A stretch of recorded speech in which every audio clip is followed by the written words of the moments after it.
Okay, so let's see if TT1 can even the series in game number 2 on Lost Temple.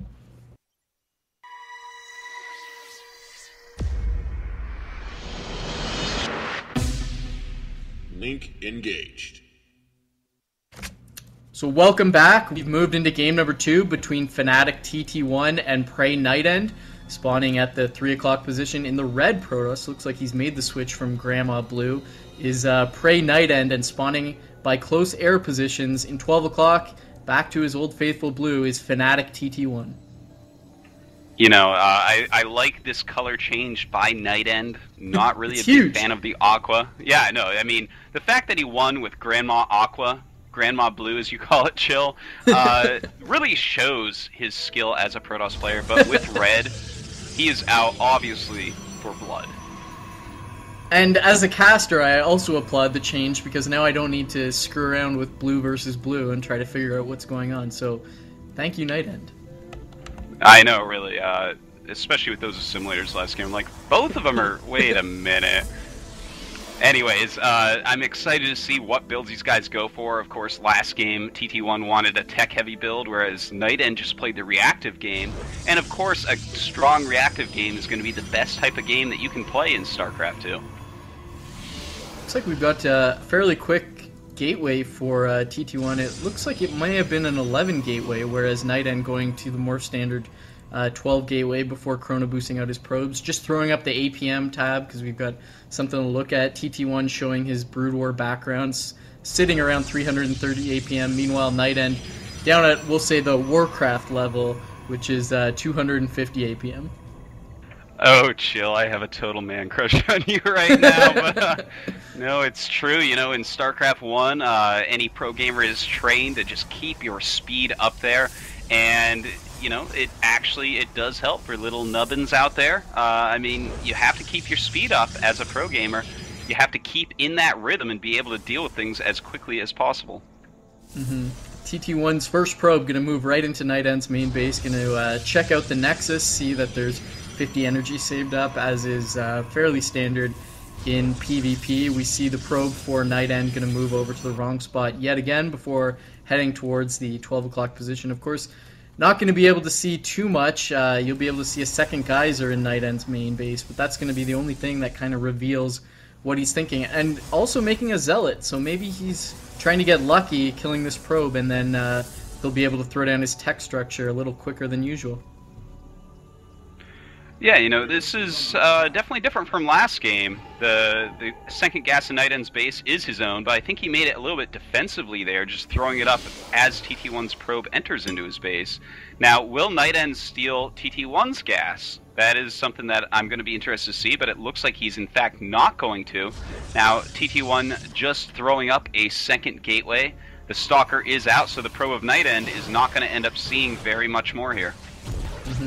Gets taken out almost immediately, and now TT1 throws down gateway number 3 and not going to complete the quadruple there. He's going to keep it as a triple, and still chrono boosting out that warp gate. It's at about 75%. He's got one more chrono boost left.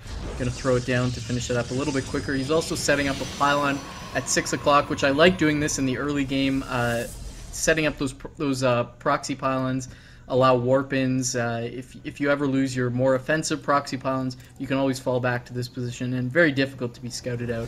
We have TT1's probe going to run in and immediately run away from NightEnd Stalker, and we're going to have a little Stalker versus Stalker battle, but no, it wasn't meant to be. No, it wasn't. You know, there's just no point in a Stalker versus a Stalker. It's a terrible battle. There are no winners in that one, Chill. But another pylon being put up by TT1. This is interesting because he only has 3 warp gates. Yeah. So to be pushing with the 3 warp gates against the defensive 4th warp gate going up from his opponent here, but he does have a better set of units here than does NightEnd. He's going to have to really use that force field well, maybe trap a Stalker or 2 up there. But this is just really interesting by TT1. And a cool unit composition, and look at that, he gets force field at the bottom of the ramp. The one Zealot going to die, and I think TT1's going to realize, okay, this is not going to work out for me. NightEnd is looking solid up there. He has his sentry, he has a few Stalkers, and breaking that ramp is not going to be very cost efficient at this point.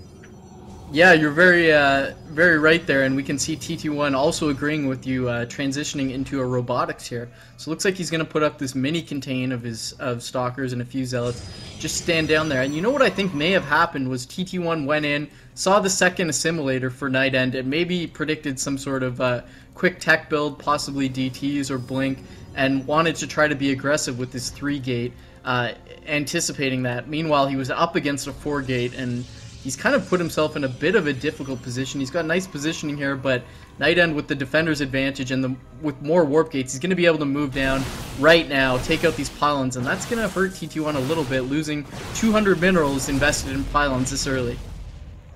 You know, that is true, but right now, if we take a look at the unit tab, we have 29 pros for TT1, 22 for NightEnD, so even though he loses a few of those, his economy's still going to be superior, his tech is getting up pretty fast, but unless he makes a few sentries, this could be a little bit messy trying to hold on. And TT1 transitioning into the robotics bay now. He's got his 3 warp gates up, the robotics facility, nothing producing out of there. And NightEnD wants to be aggressive. He's also got a robotics facility of his own finishing right now. Supplies showing 48 for NightEnD, 51 for TT1. Very similar armies, both between both of them, Stalker and Zealot heavy.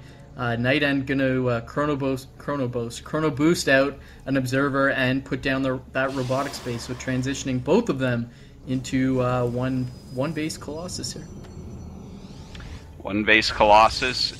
Always interesting to see what people choose to go with the Colossus. Are you just going to make Zealots and Colossus? Are you going to try to sneak in some Void Rays? Are you going to go for an expansion?